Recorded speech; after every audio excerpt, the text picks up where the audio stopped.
Salam sejahtera Malaysia. Denyut nadi suara rakyat bergema di channel ini. Sebelum kita mulakan berita pada hari ini, jangan lupa tekan butang subscribe, like dan share. Sila tinggalkan komen anda. Denyut nadi suara rakyat terus bergema di channel ini.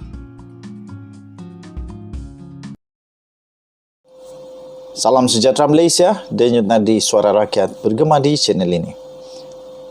Apa akan jadi kepada Zahid Hamidi? Anwar Ibrahim tidak ada pilihan lain selain daripada memecat Zahid Hamidi. Sebelum saya teruskan ulasan ini, sila tekan butang subscribe, like dan share, komen. Dan bagi kamu yang mau join sebagai member di dalam channel ini, sila tekan butang subscribe. Tekan butang member, kerana bermula tahun depan kita akan menyediakan merchandise, goodies, stickers, giveaway untuk member-member yang terpilih. Okey, tuan-tuan dan puan yang dihormati sekalian, tidak ada pilihan lain bagi Datuk Seri Anwar Ibrahim kecuali memecat Zahid Hamidi sekiranya pada 16 hari bulan sehingga 19 hari bulan Januari, 30 dan 31 Januari, 7 hingga 9 Februari, 27 hingga 30 Mac, 10 hingga 13 April dan 15 hingga 18 Mei 2023 di dalam kes perbicaraan Datuk Seri Zahid Hamidi. Kalau dia kalah, tidak ada pilihan lain daripada Anwar Ibrahim kecuali memecat Zahid Hamidi tanpa berasa takut. Sekiranya anda setuju, anda boleh komen, saya setuju. Tidak ada pilihan untuk Anwar selain memecat Zahid Hamidi kalau dia kalah di mahkamah. Anda boleh type saya setuju sekiranya anda setuju. Tuan-tuan dan puan yang dihormati sekalian, kes mahkamah Ahmad Zahid Hamidi tidak boleh terjejas kerana jawatan timbalan Perdana Menteri. Perjalanan kes mahkamah yang membabitkan Datuk Seri Dr. Ahmad Zahid Hamidi tidak seharusnya terjejas, dan keputusan akhir daripada mahkamah, sama ada beliau bersalah atau tidak, itu akan membuatkan keputusan daripada Anwar Ibrahim dilihat, dianalisis dan benar-benar diperhatikan oleh rakyat Malaysia, sama ada beliau betul-betul berani untuk memecat Zahid Hamidi ataupun beliau pun sama juga macam orang lain yang takut kehilangan kuasa.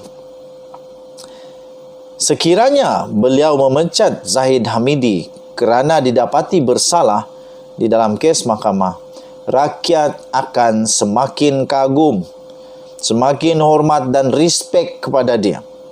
Tapi kalau dia tetap mengekalkan jawatan Zahid Hamidi walaupun kalah di mahkamah, Anwar akan kehilangan kredibiliti.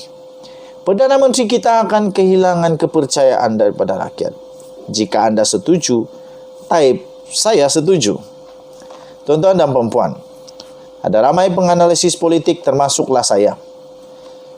Antaranya daripada Institut Darul Ihsan IDE, iaitu Khairul Arifin Muhammad Munir. Dia berkata pengerusi Barisan Nasional itu perlu berhadapan dengan realiti. Apatah lagi dengan jaminan Perdana Menteri Datuk Seri Anwar Ibrahim untuk memastikan institusi kehakiman negara adalah bebas. Mau tidak mau, Zahid Hamidi tak boleh berdendamkah, marahkah, tak boleh. Termasuk UMNO. Jangan berdendam kalau Zahid Hamidi memang didapati bersalah. Jadi tuan-tuan dan puan, realiti harus diterima oleh Zahid Hamidi. Sama ada itu manis kah, pahit kah, apapun, tapi dia kena terima realiti bahawa kalau dia kalah di dalam mahkamah, didapati bersalah, ada dua pilihan saja. Sama ada dia meletak jawatan secara terhormat kerana menghormati kerajaan perpaduan ini, ataupun dia menunggu supaya dia kena pecat oleh Anwar Ibrahim.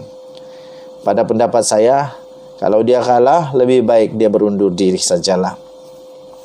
Tuan-tuan dan puan-puan, penganalisis politik juga berkata, ahli Parlimen Bagan Datu itu, iaitu Zahid Hamidi ini, jika didapati bersalah, Ahmad Zahid mempunyai tanggungjawab moral supaya berundur. Itu saya setuju. Dan ini sekaligus menyebabkan kedudukan beliau sebagai Presiden UMNO dan BN juga terjejas. Jika itu berlaku, maka faktanya akan jelas akan berlaku perubahan dalam kabinet, khususnya jawatan timbalan Perdana Menteri, yang disandang bukan kerana faktor individu, tetapi faktor kepimpinan politik. Ini pasti akan berlaku. Jika beliau didapati bersalah, pastinya di dalam UMNO pun akan juga berubah. Bukan saja dalam UMNO, malah dalam kabinet pun akan berubah. Sekurang-kurangnya tidak ada timbalan Perdana Menteri. Yang pertama atau kedua, kerana sekarang ada 2 timbalan Perdana Menteri. Makna kata hanya ada tinggal 1 timbalan Perdana Menteri, iaitu daripada GPS Sarawak. Beliau berkata realiti pelantikan Ahmad Zahid sebagai timbalan Perdana Menteri adalah disebabkan beliau adalah Presiden UMNO dan pengerusi BN. Ya, Datuk Seri Anwar Ibrahim ada strategi politik dia. Saya pasti Datuk Seri Anwar Ibrahim sudah berbincang dengan Zahid Hamidi dan UMNO.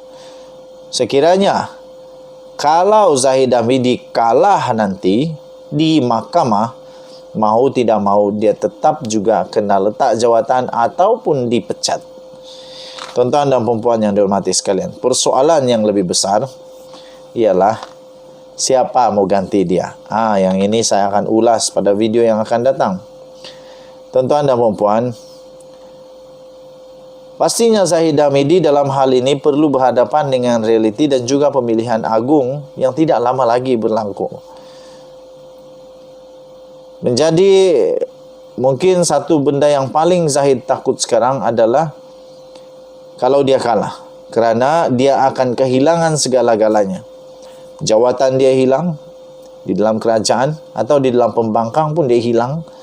Kemudian sebagai ahli parlimen pun dia hilang. Kemudian dia juga akan terpaksa mau tidak mau dia kena lepaskan jawatan dia di dalam UMNO dan Barisan Nasional juga.